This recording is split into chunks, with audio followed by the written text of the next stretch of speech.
I'm going to preview the number 15 Baylor at number 20 Texas Tech men's basketball game, which will be played February 18th at 6 p.m. Central Time on ESPN Plus. I apologize for looking out because I can't memorize all this stuff. This is a rematch from the earlier in terms of the conference, like game number one, where Baylor did lose to Texas Tech 61-60. Though Talia Scott played less than 3 minutes in that game. You know how much of a difference she makes when you look at the stats. I'm just making that as a point right there.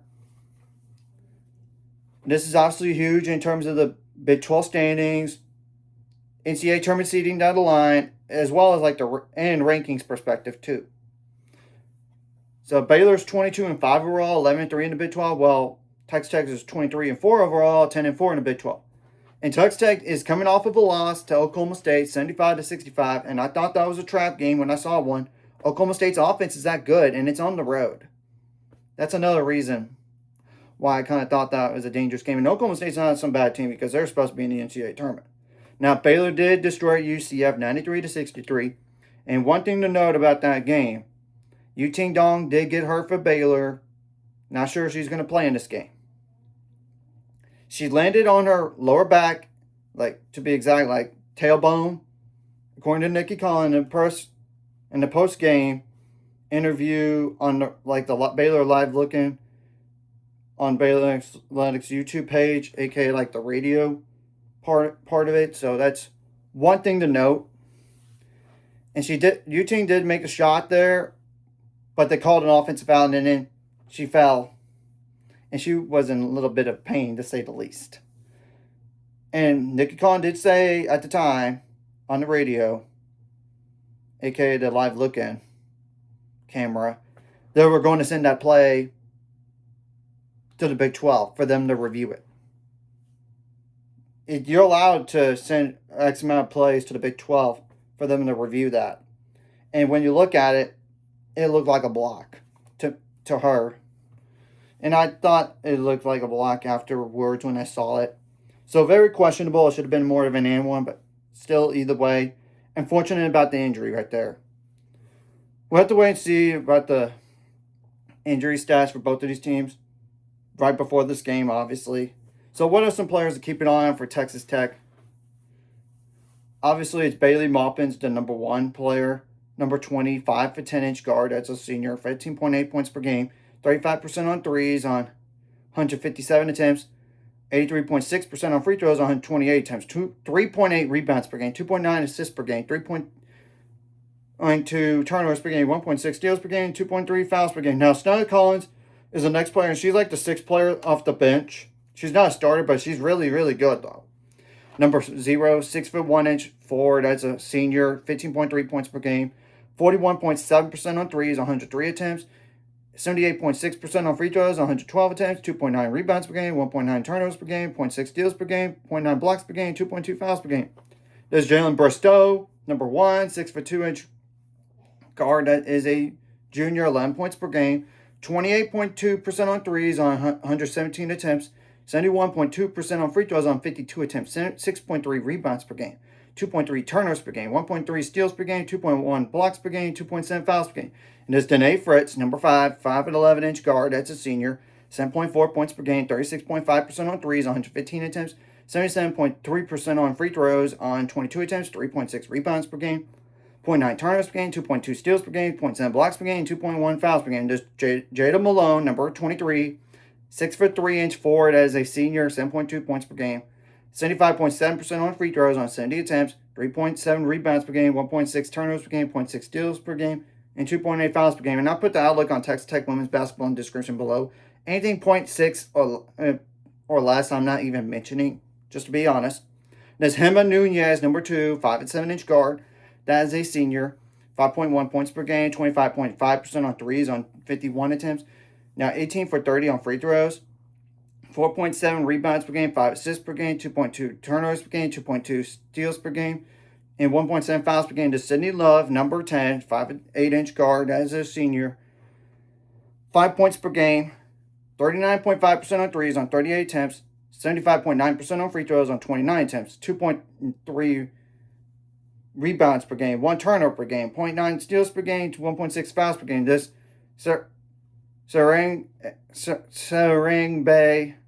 Sanogo. Sarenggbe. I apologize if I butchered that.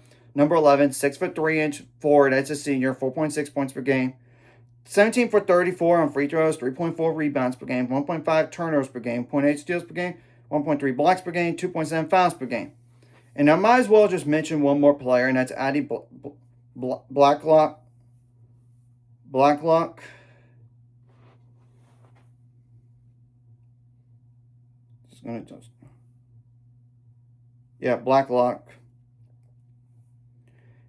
Number 8, if I'm just a 6-foot guard, that is a senior, 2.5 points per game, 12 for 30 on threes, and 76.9% on free throws on 13 attempts.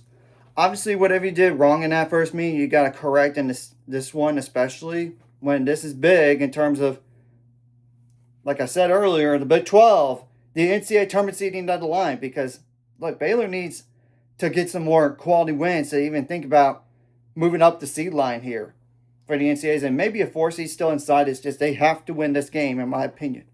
And you got to use motivation from losing at home to them going into this game.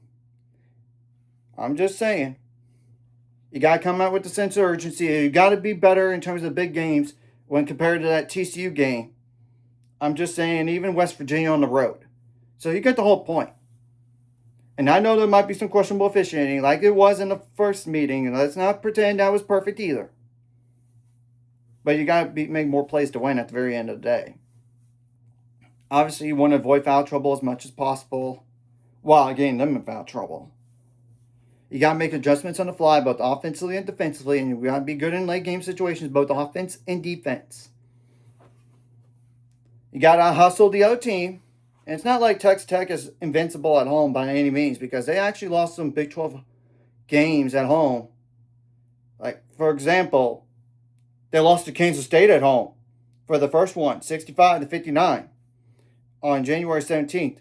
They also lost to Iowa State at home January 28th by double digits, 84-70. Yeah, Iowa State was not even ranked back then.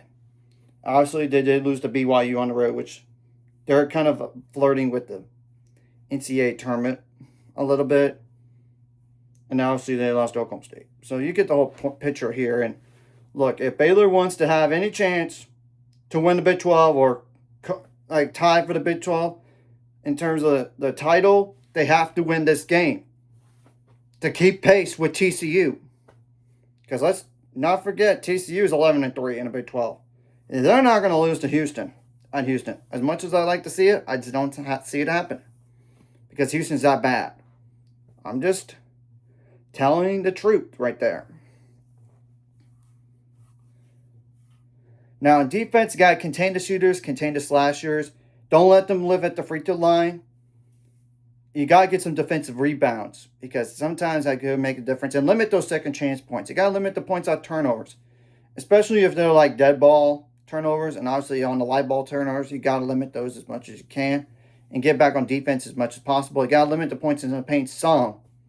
You got to. And don't let them get comfortable offensively like you did against TCU actually at home recently. They got too comfortable. You got to make the other team uncomfortable. You got to create some turnovers, because sometimes your best offense comes from your defense. Well, speaking of that, on offense, you got to take care of the ball a lot better than you did last time against Texas Tech, or against any pressing team in that matter. And it's fortunate that you're getting a rematch here. After all, you don't have a lot of rematches with teams in the Big 12 anymore because of the league expanding, of course. So this is huge. You got to get some quality shots, and you got to get some points out turnovers. Get some points in the paint, like whether it's like a pick and roll or drive to the basket. I don't know about straight post-ups, but you get the point. You got to finish around the rim. You got to make your free throws count, because sometimes that could be the very difference in the game. Look at the Arizona State game for Baylor at home. They were really good on free throws. That was one of the reasons why they did win that game, by the way. I'm just saying, you got to have take some good shots in terms of like 3-pointers, and honestly Shot selection is huge in a type of game.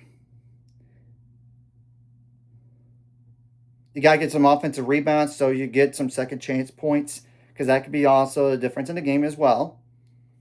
Transition points as well. Yeah, you got to get those. And hopefully Baylor Fauneroy plays a lot better in the big game compared to last time. I'm just saying we need her to step up. Obviously, a Darion a little Page Bugs. I know she got banged up a little bit against TCU, but she played, and then she played against UCF. Only played 21 minutes, but that game was already out of reach. And a good thing for Baylor going into this game, nobody played above 26 minutes. So that's big in terms of like getting rest for some of the players prior to the game. I'm just saying that is big. And obviously having Talia Scott step up, and you could tell how much of a difference she does making. Dan Van Ginebig needs to do her role, whether it's scoring or getting assists, taking care of the ball. You get the whole picture there. Like a combination of like Kirsten Johnson, Kayla Nelms, and Kyla Abraham need to step up in this type of game. If your team plays, she needs to do her role, but if not, you got to have other players step up, like a Mark Johnson. You might even see Inez Gorianova play more, or Ella Brown play more because of the injury to Ewing. You might. I don't know about Kiara Pemberton, though. I don't know, but if she does, she just needs to do her role. So, obviously, it would be huge if Baylor were not to get so much foul trouble. And they were not foul trouble against TCU. That's not the problem. They just couldn't make enough shots. And you got to make shots in general, whether it's wide open layups, wide open threes that are very good looks for some of those players. You got to take them and make them. So, and if you're going to turn the ball over, I'd rather not have live ball turnovers as much as possible. And you got to get ready for the press. And you got to be ball tough. I mean, you got to protect the ball in general. So, yeah. And obviously, whatever you did right last game, you got to bring this game. Whatever you did wrong last game, you got to correct. I'm just saying. And you got to come out with the sense of urgency, especially for those seniors for the Baylor squad here, like a Darion Little Page Bugs, a Baylor Fauneroy, and obviously Jane Van Ginebig. They've been here for 4 years, and they haven't won a Big 12 title or got a share of it. They surely don't want to not have that. And I know Jana did that at Stanford prior to Baylor, I know. But she wants to do it when she is in a bigger role, I'm sure. And the kind of same thing goes for like Kirsten Johnson. I know she's only been here for 1 year, but you get the whole point. She doesn't want to end her college career without a title or a ring. And same thing goes for Kyle Abraham. And I know she's a redshirt junior and she has another year of eligibility, but you get the whole point. She's been here for 4 years. You got to come out with a sense of urgency. And if you want any shot to host the first 2 rounds of the NCAA, you got to win this type of game. You got to.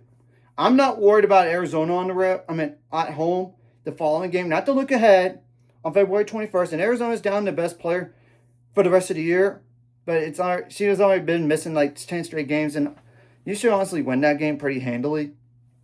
So, I'm just saying. Then you got Kansas State at home on your senior day on February 23rd, literally a week from now.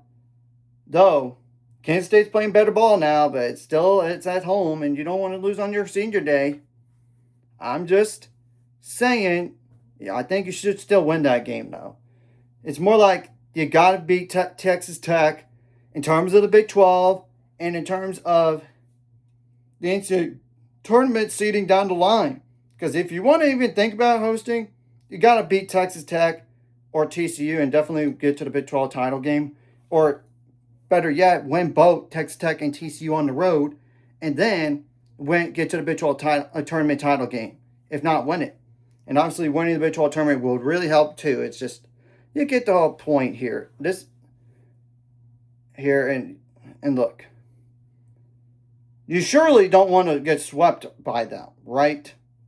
You got to have to use motivation there, and I'm sure they want that. Especially when you know Talia Scott was not available that much or didn't play that much in the first meeting. She would obviously have made a big difference if she would have played. I'm just saying. So, we'll have to wait and see what happens.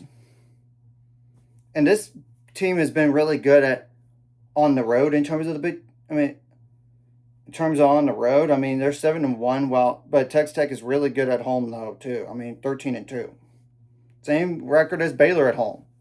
So yeah, something's got to give here, and you got to try to take away the Texas Tech fans out of this game as much as possible while getting your fans involved in the game. And look, if you want to think about a ring for the Big 12 title, Baylor, you got to win this game right here. Any way you can. I don't care. So anyways, if you like this content, like, subscribe, and see you guys later on the road to 800 subscribers. Ultimate goal is 1,000 more. Some more this course like video. Comment video really helps YouTube out. Some more people see it. Sharing the video does help as well. Some more people can watch. And if you're watching and not subscribed, hit subscribe button, notification bell as well.